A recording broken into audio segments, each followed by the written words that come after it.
Hello, welcome back.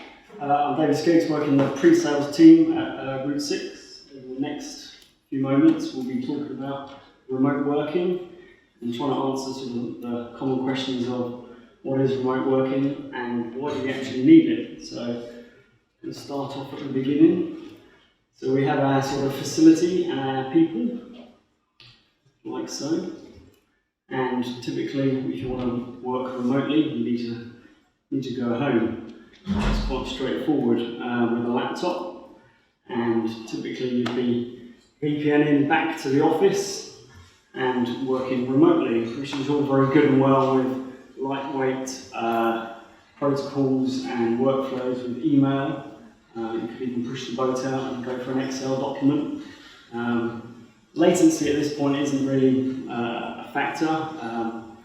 Because typically when you send an email, one will come back a little bit later, which is all very well. I think it's probably worth mentioning as well, working remotely, we sort of do it in many ways with, if you've got something like Gmail or Office 365, you're effectively being working remotely to your device. But again, this is all very small data and it's not time critical.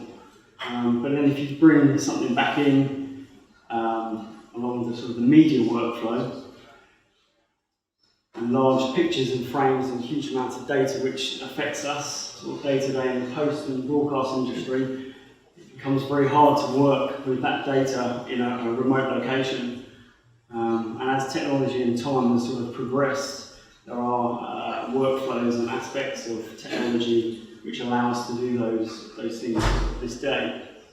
So sort of going back to different principles of working remotely, you've got kind of the old school offline, where you have your media at your facility, and you may then transcode into a lower res format and copy that onto an external hard drive, and then take that away and work. And I think that was quite a common practice quite a while ago, to be fair.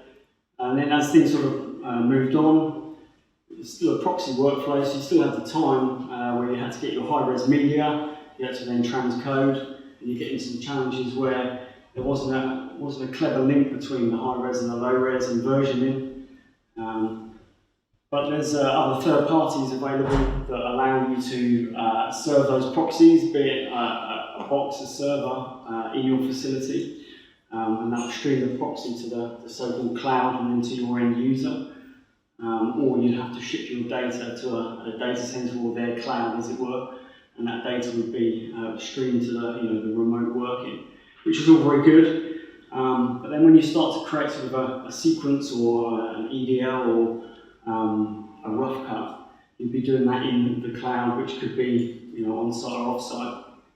But that then gets pushed back to your facility, where your main post-production facility, your Avid estate or similar, and you get that EDL or that AAF.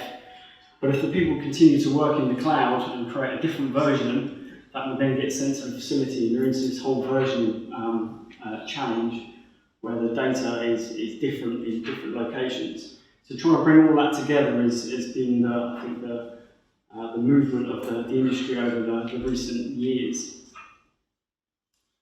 So then you could have like the proxy stream workflow, which is very similar. Again, you always start with your high res, and then you've got your transcode time where you create a low res proxy format, but instead of sending that somewhere, it gets streamed from your facility to the end user, which then starts to begin to bring together the versioning, so you haven't got multiple versions.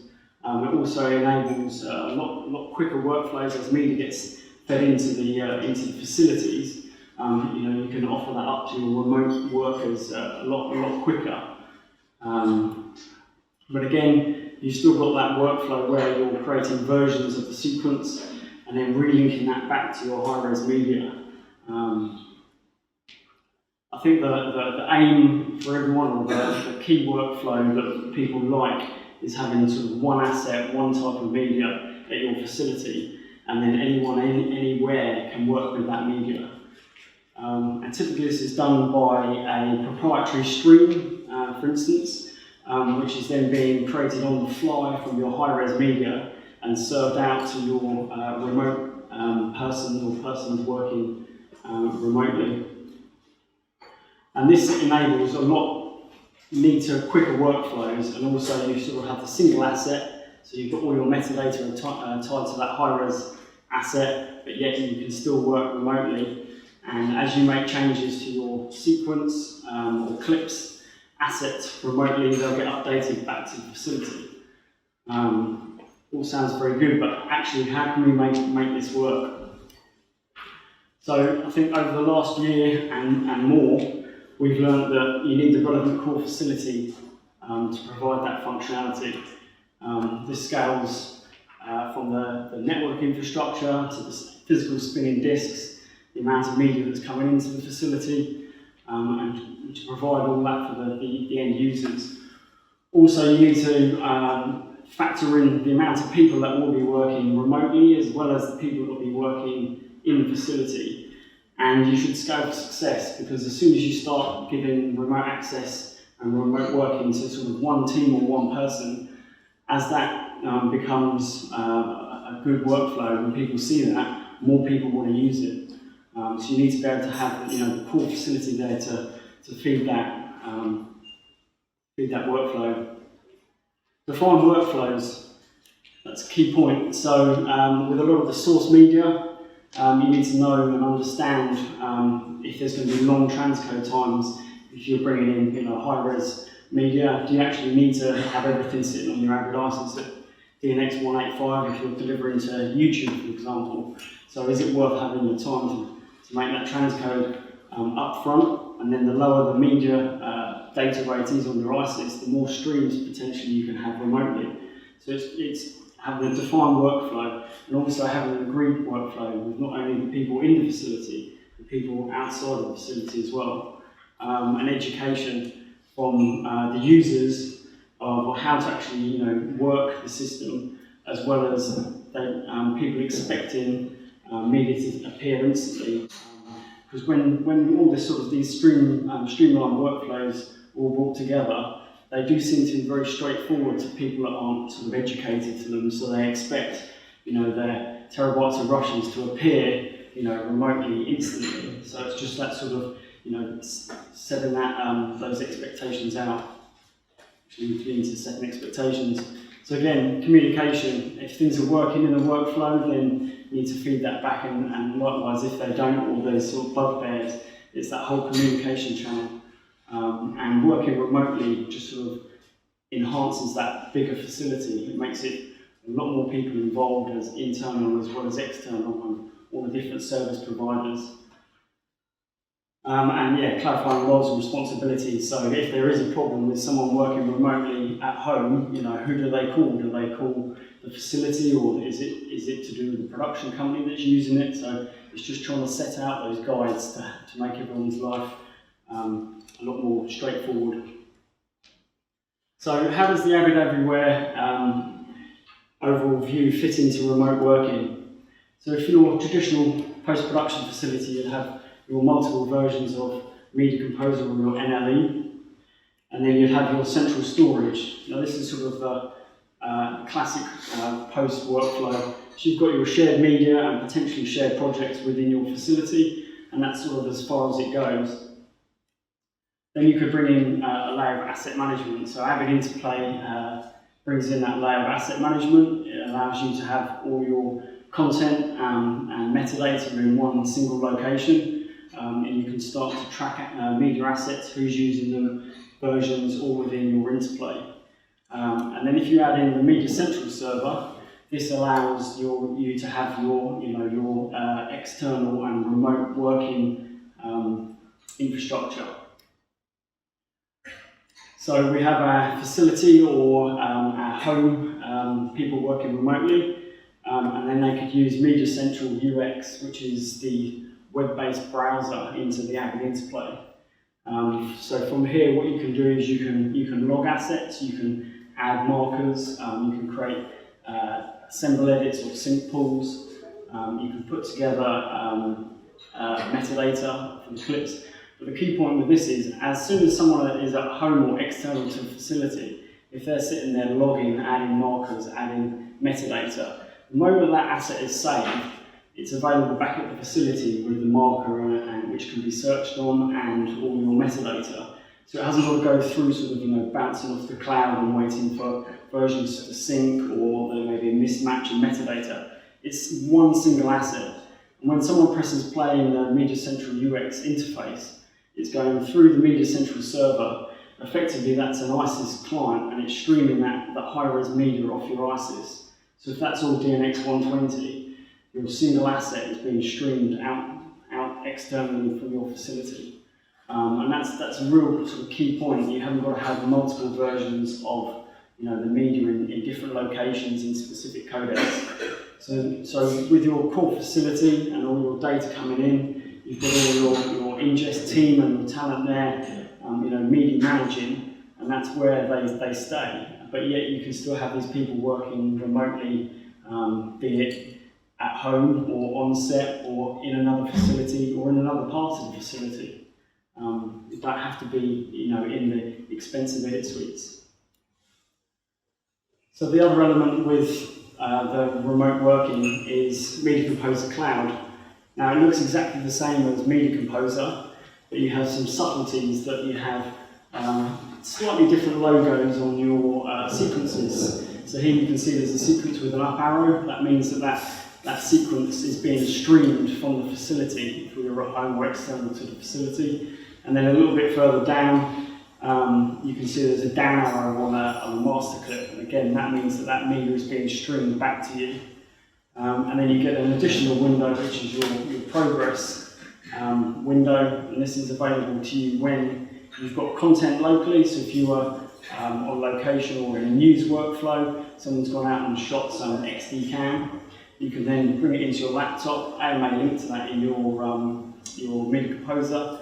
And then once you've done your edit, you can then choose to upload the high-res first, or you could say, create me a low-res proxy locally, and then push that back to the facility. Once the proxy is done, then the high-res is done.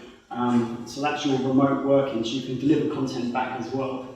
And also you can do, get the technical term, like a lock and go, where you can take your sequence and download that offline.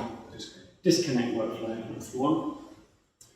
And the great thing about the Media Composer Cloud option is that it's your full fat Media Composer. You don't have to retrain your users to use a bespoke sort of Media Composer-esque, and you've got your full set of tools.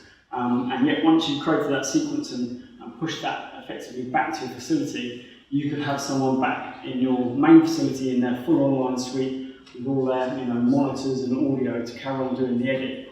It's a real neat workflow. So these are your two remote tools. And then if we have a look at the Avid Media Central platforms, this is the overall view of Avid. So at the top you've got all your sort of devices, you've got your marketplace where you can buy apps and get sound effects, that type of thing. But typically we're all familiar with the Artist Suite, which ranges from Media Composer to Pro Tools. And then the next one down is the Media Suite. So this is your asset management. So Interplay sits in here, and Interplay Man. Media Index, which is your tool for searching across multiple interplays across sites. Media Director is your mass inject. And Media Distribute is your tool for delivering out to things like YouTube, etc. And then at the bottom we've got the Storage Suite. So you've got the newly announced Avid 1000, which was launched at NAB, offering your entry level into the ISIS family, and scaling up to the 7500 and your airspeed for SDI ingest. So that's the overall Media Central platform. That's the Avid Everywhere. You've probably heard of it. View for the overall plan. So a couple of case studies that typically that we've been involved in over the last year, and how it worked for specific facilities, and what was the motivation behind the reason why they wanted to enable remote working. So additional capacity to the facility, as you know, expensive edit suites in Soho are prime real estate. So if someone's sitting in there for a week, 2 weeks, just doing assemble edit cuts only, do they really need to be in a full-blown edit suite for that? Could you not sort of move them remotely to do that? So that was the driving force behind that. Smarter working for the users and clients. This was more to do with where the creative people are, or the directors and producers. So they need to always traipse to the post house to sit there and start to do the assembly edit. Could they not do that at their desk in their production offices? And the high throughput of work, if you've got multiple people logging into your interplane infrastructure, you can start doing assembles and logging much earlier in the sort of the workflow chain. So when you get to the edit suite, you've got everything assembled, ready to go. It's just a real tighter way of working. And versatile workflows, as ever, the users seem to find funky and quirky workflows which you didn't actually think would ever happen. So that was one of the things we learned with that. And in this instance, what they were doing is they had their post-production facility, but interestingly, it wasn't people working remotely from home. It was actually another facility as such, or a production office / broadcaster. So they were actually connecting to Media Central back at the post-production house, and then they were updating metadata, creating sync pools just from their desktops within the broadcaster / production facilities. Also, there was a couple of elements of people working from home, and it's always interesting to find out where in the world you get good bandwidth from internet service providers. So that was one thing I mentioned earlier on about setting expectations. If people start to use Media Central in a facility or a broadcast or production office where there's decent bandwidth, everyone's life's very good. Then the moment they go home, it becomes very flaky. Where does the problem lie? If they've got really bad dial-up internet, is it the facilities problem that they can't use Media Central? So that's something that you just need to bear in mind, that if people head off to Starbucks, they're probably not going to get the bandwidth that they need to perform these workflows. What came out of this was very interesting in the fact that people were still going to the post-production facility, but they weren't necessarily sitting in the edit suite to do the sync pools or logging. They were in a communal area or other offices. So remote working doesn't necessarily mean you have to leave the building. You don't have to be in the expensive edit suite on the post-production network. You could actually be 2 or 3 floors up on a lightweight laptop. So you can still have access to your editor and the director if they're in the facility, but you don't need to be sat in the edit suite. Another case study, again, what was the motivation behind this? And it's flexibility for the client at remote locations. So if, for instance, you were working on a sport or something that is at a specific location, but yet you wanted to keep all your key personnel for doing all the ingested metadata and all your subsequent workflows, they were back at the facility. Typically there was a time where you'd have to leave the event and then go back to the facility to start working. Yet with Avid Everywhere, you can actually start doing your work at the event within a quicker space of time.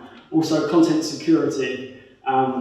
In the very early slide, I said about copying media onto a hard drive, taking that off and doing that as your remote working. It's not very secure if that content's you've got to have rules around where that content goes. So we're having all your content back at your facility.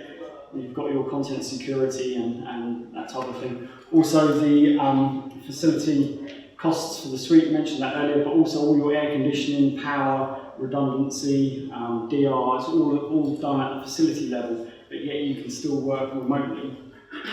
So in this instance, it was Media Composer Cloud, and again, it was kind of facility to facility rather than at home remote working.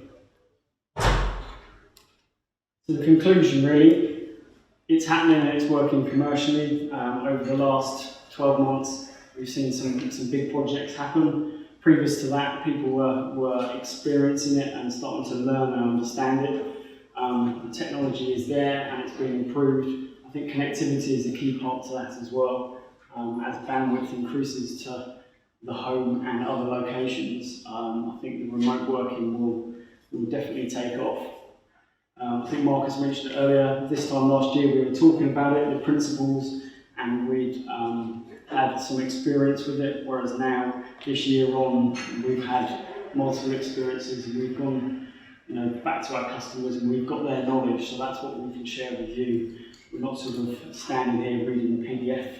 These are our experiences of what we've learned along the way.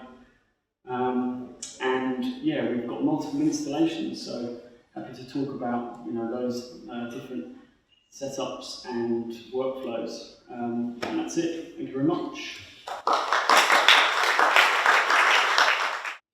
Hi, I think I'm the only new presenter this year based on previous years of Platform1, so I'll just briefly introduce myself. I'm Matt Ward. I've been working for Route 6 for about 3 years, just under, with the esteemed Mr. Crawley on the systems integration team.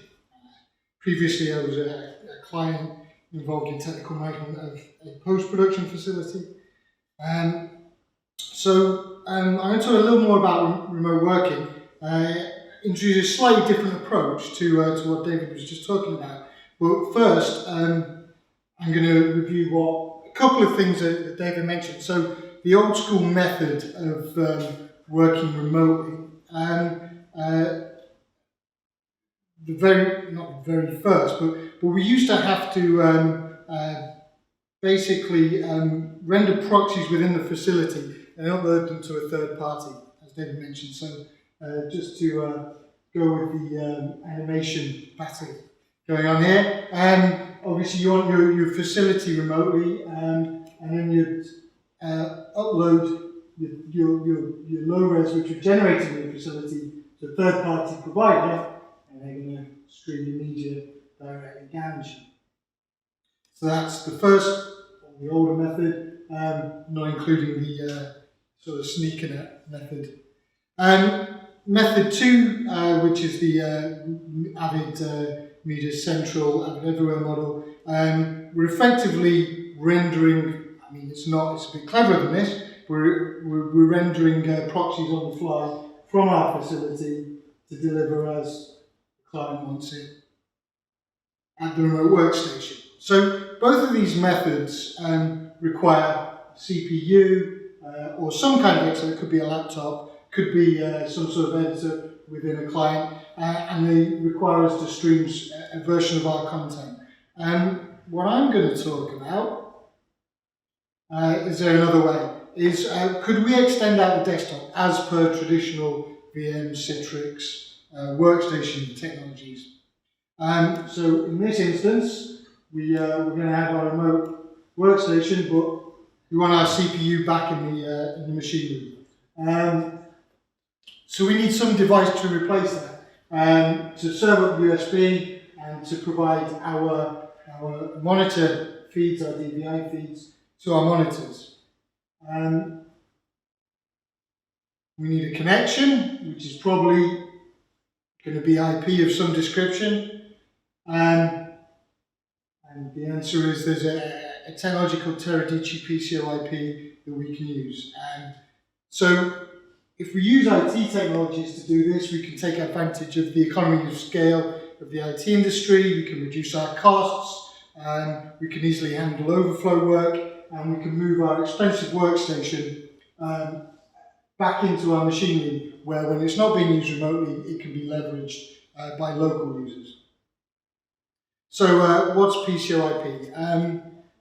PCO-IP is a proprietary host-rendered remote desktop protocol over standard TCP, IP, Ethernet networks. Now, I'll come back to the standard TCP bit, but effectively it's sort of important to make a note that it is host-rendered. And what that means is that the pixels that are rendered by the workstation are compressed and encoded. We're not providing data to be reconstructed at the other end as in our media data per se. We're just taking the desktop pixels and transmitting them. So normally it's important outside of the video space that you're not transmitting, say, your big data outside of the building. You're actually just transmitting the desktop as is out. The other reason that that's important, before I come to standard networking protocols, the other reason why that's important is that your workstation is operating exactly as it would inside the facility. There is no any problems in your network connection. They'll affect the user from a feedback and a lag point of view, but they're not going to affect the actual operation of that workstation. It's on your ISIS, it's in the machine room. It's all over standard network protocols, so I'm going to try not to linger on the difference between Terra 1 and Terra 2, but I will mention it. They're just different chipsets with the same protocol.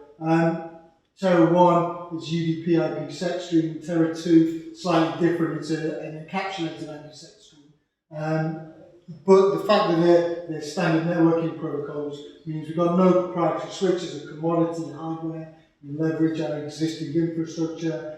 We can use industry standard connection brokers. I don't want to discuss too much, but how we connect between hosts and endpoints can all be brokered with something like a LeoStream connection broker, which is widely used for many different types of virtual desktops. In fact, we use a tiny percentage of it, and we can use other standard networking techniques like VPN to enable our remote working. Coming back, more details. PCI IP is efficient, and sort of one of the ways it gets to be so efficient is it's a multi-codec compressor. So in reality, what does that look like? It's continually analysing your desktop and decomposing the frame into elements. There's graphics, there's text, icons, video, and still images, which I don't have any there. And that allows it to encode those different elements with the most efficient codec for its time. It's also dynamically adaptive to network conditions, and what's more is it's dynamically adaptive to network conditions within parameters you give it in advance. So PCI IP units tend to ship with a very wide tolerance, and then they're adaptive within that. If you know what the network conditions are likely to do, you can set limits within which it's adaptive. But because it is adaptive, it can deal with issues, congestion, with lost packets to a certain extent, and with other problems on the network, which is one of the reasons it makes it very useful for remote working.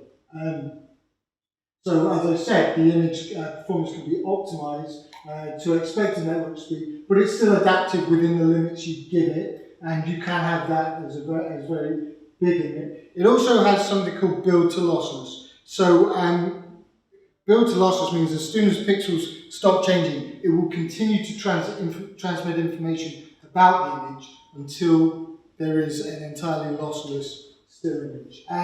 And it's really interesting because we've done some demos for people of the technology, and you play a video and then you freeze the video and they start inspecting the screen to see the artifacts. Of course, by that point it's built to lossless and there are no artifacts. So it's very, it enhances the user experience quite significantly. So what does the efficiency look like in real world performance? So the maximum data rate is 220 megabits per second, and if you think that's for dual screen DVI performance single link, that's quite some significant compression. And that's the absolute maximum data rate that the system will work at. Terra 2, because it will do quad screens, has a higher maximum data rate. It's scalable down to get a high level of user experience at 50 to 80 megabits per second. We have clients who are running the system on a LAN as a KVM rather than remote that have capped their systems at 90 megabits a second, and that seems to work for them. So a high-level user experience at those rates. Simple editing with optimization of the imaging settings is possible at 20 megabits per second, approximately, and you can get a usable desktop down to 1 megabit per second. And these are peak figures, and PCIP, when you set a peak figure, it rarely sustains at that level. Even if you set maximum data rate to 220 megabits, a static desktop will use almost no data. We have had people complain that it's not very usable below 1 megabit per second, but what is. PCIP is not just efficient, it's secure. It's out of the box, it's 128-bit AES encryption, electric data stream as standard. You can't turn that off, that's how it is. Because it's host rendered and we're delivering the desktop outside the file, not the data, it's not necessarily so relevant. You've still got effectively a video stream, but it is whatever is, if you're running Avid, is in your sequence monitor and not the full high-res data stream, but it arguably wouldn't be with other technologies, it wouldn't be possible with other technologies anyway. Encryption and decryption in the systems that we recommend are in silicon, and the keys are generated in silicon in the hardware unit. So the other thing about PCIP that is a big deal to us, it's available in hardware and software. Now we don't really use the software encoders or clients, but the fact that it's available in hardware above other virtual desktop technologies means we're not wasting workstation GPU and CPU cycles doing desktop compression to deliver externally. It's happening on an external or internal card, but it's happening in hardware off the workstation. And that gives us, obviously, the workstation can be used to do the actual processing working of the video within our editor. So just brings us to the technology we recommend for PCIP. There are a number of different manufacturers, but we like Amulet Hotkey a lot for a number of reasons. They predominantly integrate PCIP technology into financial services, defense and commercial sectors. We find a lot of the OEM integrators focus on price and not on quality and not on the kind of support that we would expect within the video industry and not on the kind of ruggedness that we expect within the video industry. Amulet technology focus on those things, endpoints are ruggedized, optimized for mission critical application and deliver class leading support. So that's the reason we like Amulet Hotkey. They're a British company, they're based in Devon, you can get a hold of a person on the phone in seconds, and they have a support sales centre in London Bridge, which is very accessible. Whenever we need things from them, they're happy to drop it in the office on the way to work. They also, as a complete aside, have some very interesting mezzanine boards for blade products, which are very powerful. Obviously entirely inappropriate for our industry, but very interesting. So I just want to run through some of the current product range. So when we talk about replacing a workstation, what do we replace it with? This is a zero client. Zero client is a PCIP term, sort of means thinner than thin. You don't even have to have a dumb terminal. This is what you plug into your monitor. Keyboard and mouse in the front. There are two more USB slots on the rear. That's your zero client. This is a DXZC. It's Terra 2 capable. Just to clarify, Terra 2, Terra 1. Any Terra 2 capable device can speak happily to Terra 1 unless you have ancient firmware. And they'll interact, albeit only at Terra 1 standards. So This is what we generally tend to ship as a zero client now. We used to ship a different product before this was released. It's available with an SFP slot, if that's appropriate to integrate into your facility. And it has a big brother, the DXZ4, which is a quad display device, obviously leveraging the entirety of the Terra 2 capabilities. Notable points over its previous sibling is that it's fanless. It really doesn't offer much more flexibility beyond the Terra 2, Terra 1 differences. Like I say, Terra 2, for reasons that will become obvious, isn't a massive issue for us at the moment. These are some of the internal cards. Oh, there's a fan and a heatsink on there, and it still has. These are two of the internal cards I'm just putting up for reference. These are both Terra 2 internal cards. The DXH4 on the left is a half height, half depth quad display card. You plug your DisplayPort output into those mini DisplayPort sockets on the card. Things to note about the internal cards: USB and audio is transmitted over the bus. When we come to the next product, you'll see how that's a differentiator. This is obviously not appropriate to put in a Mac due to revisions of the operating system and technical drivers. So this is PC and Linux only. Internal cards, both quad. When I say the audio is presented on the PCI bus, you should be aware that it looks like a Realtek audio card to the CPU. And then the external cards. Now these are Terra 1 only at the moment, and these you can get them in boxes in individual chassis. The engineering for that is quite expensive, so we don't see a lot of them. The 12 card chassis is what we sell most of, and these basically 12 cards in each rack. Each has a breakout or pair of breakout cables at the back to break out two DVI connectors, and then another cable to break out serial USB audio to function. The aux ports on the front are a helpful addition. You see there's two network ports.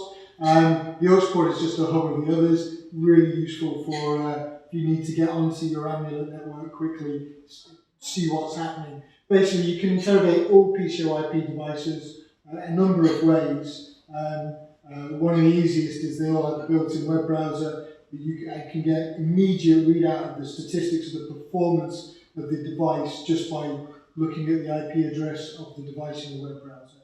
And so those extra ports are really handy when you're running around with a laptop trying to find out what's going on with the network. There's ID buttons on the front you can press to illuminate the cable module, because I can imagine the cabling can get a little busy on the rear. Obviously, if we cable it, it'd be lovely and neat and very clear what's going on. But if you end up in a mess, there's a button at the front you can press which will illuminate a light on the end of one of the cables, so you can easily tell which cable set belongs to which card. It sounds like a small point, but when you need it, it's absolutely valuable. So, coming on, how might we deploy this technology to remote work? What in the real world, how do we make this happen? So a number of different services you might have to your remote site. You might have a managed service. You might have dark fiber between two sites. There might be some different options you can do with that. Or you might want to extend it over the wide area network through the internet. How might we do this? If you have a managed site, a managed network connection, probably over fiber or some sort of leased connection, but it's managed, it's effectively a network extension. It's largely trivial to get this working. You've got your connection, you're effectively on the same subnet. Your main factor is how many clients can I get through the network. So for optimal performance, you're generally looking at 1 gigabit for every 5 clients, and that gives you around your 220 megabits. Not exactly, but are 5 people going to be using all the peak data at the same time? The system's adaptive anyway. So as a rule of thumb, 5 clients, 1 gigabits for optimal performance. And then obviously you can scale it up. If you want to run at 90 megabits, which is still a very good performance, that would look more like 10 clients. That's the, and it'd largely be trivial as long as sort of we don't have any routing involved. That's quite trivial. One thing I want to mention, I'm sort of stealing Mr. Crawley's thunder, but I'm not going to dwell on it, is CWDM technology, which is an optical multiplex technology. We can have multiple signals down a single fibre in both directions. Phil's going to speak a bit later about it, so I'm not going to go any deeper than that. So how might we implement this? We might want to put through our multiplex from our facility to our remote worker some kind of picture monitoring back to our nice ball and grading monitor at the other end. Bidirectional PCOIP network through the multiplex as well, and some sort of corporate network so somebody can write the scripts, work on the budgets in the same room. All multiplex through a single fibre, and obviously this could scale up to the abilities of the multiplex. So with the same PCOIP network, depending on the optics you have in that multiplex, you could be getting 1 gig or 10 gig performance. You could scale up your clients based on that performance, add extra 3G SDI streams for your picture monitoring, and likewise for the laptops or other such production network equipment. So that's CWDM. Now, the big deal, and I think what we're all sort of most interested in, is how we might make it work in the wild. So Terra 1 traffic is IPsec, but it's non-encapsulated IPsec. So we can't rewrite the headers of those packets. So how do we get it from one place to the other? Probably going to have firewalls at both ends. What do we have to do? Well, we need some kind of VPN to get data from one place to the other. This is not difficult. The VPN doesn't need to be too clever. There's a few things we need to take care of. MTU size, obviously, if we're trying to get our IPsec datagrams through the network, the WAN, we're going to need to keep our VPN encoded datagram, i.e. our extra headers either side of our initial IPsec datagram within 1500 to get through the wide area network. There's a facility within PCOIP for PCOIP devices to automatically detect other PCOIP devices on the network. That's not going to work if you're trying to do this, which means that you either need to know where the IP address of the host device you want to land on, or you have some kind of brokered system. The multicast won't work through VPN unless you have some sort of clever GRE or Cisco multicast VPN going on. The other thing that we've run into that's significant is you really need to pay attention to the mathematical capability, the processing capability of your VPN endpoints.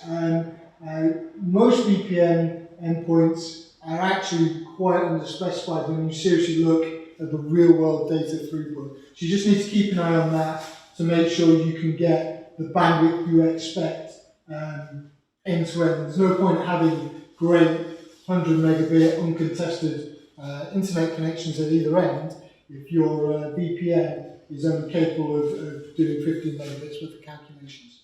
And that's something that we've seen hampering our effective throughput. I just want to really quickly mention something that's a bit of an interesting aside. Measuring this kind of real world performance, what am I actually getting through the WAN in real time is an interesting conversation, because your IT system administrators, to do the measurement, you basically have to flood the connection. and your IT system administrators are not going to like the bill that turns up at the end of it. So it's one thing you can't just categorize the 24-hour period over a VPN running at 100 megabits without racking up a serious amount of money. So some real-world compromises. I think David mentioned setting expectations for people. When you're doing this kind of work, you have to understand that there are compromises and delicately communicate to the users what those might be. All sufficiently advanced forms of technology look like magic. It's the classic Arthur C. Clarke. And if people have a good experience with PCOIP, then they will start to treat the Zero Client like it is a CPU and do things like plug USB sticks in with and try and transmit vast amounts of data. So some of the things that we've seen, the WAN latency is finite and dynamic. It is constantly changing, and that's how it is. You're trying to get a UDP stream through the wide area network. There are going to be interruptions to that UDP stream, and at the moment there's no way around it. If you want to extend this over WAN, you are going to get occasional interruptions, occasional clicks and pops in the audio. That is what it is. There is a PCOIP technology to deal with an element of latency with regard to the human user interface called local mouse pointer, which involves some software you put on your host machine and turning on the setting of the Zero Client, and it will render the mouse pointer locally, which helps get over elements of the interaction and the latency on that. But you have to remember the WAN is the WAN, and things happen out there. PCOIP is a terrible file transfer protocol. It wasn't designed for that. So if people want to start moving media back to the facility, they're probably better using FTP or something other, which you could do through the same VPN if you were sitting on a WAN, but please don't use PCOIP for that. And although packet loss we can deal with a minor amount of packet loss within PCOIP, but basically, when a PCOIP interaction session encounters packet loss, it immediately halves the data rate that it's transmitting the display as. So if you get an occasional burst of packet loss, you'll get a noticeable artifact on the display. It will then wait 10 seconds before it starts to build the data rate back up. If you have more packet loss within that 10 seconds, it's going to halve the data rate again. So occasional packet loss is not an issue. If you get consistent packet loss within that 10-second period, it's going to destroy your experience of the desktop. So you have to be careful of that. You have to make sure the networks are well configured, and keeping an eye on packet loss is quite important. Imaging and audio through PCOIP is lossy and compromised. There's a lot of compression going on. We don't advise that you use PCOIP entirely for critical evaluation of assets. We have clients that are using it for QC analysis of studio shows. We don't necessarily advise you do it. Just remember, it is a lossy protocol.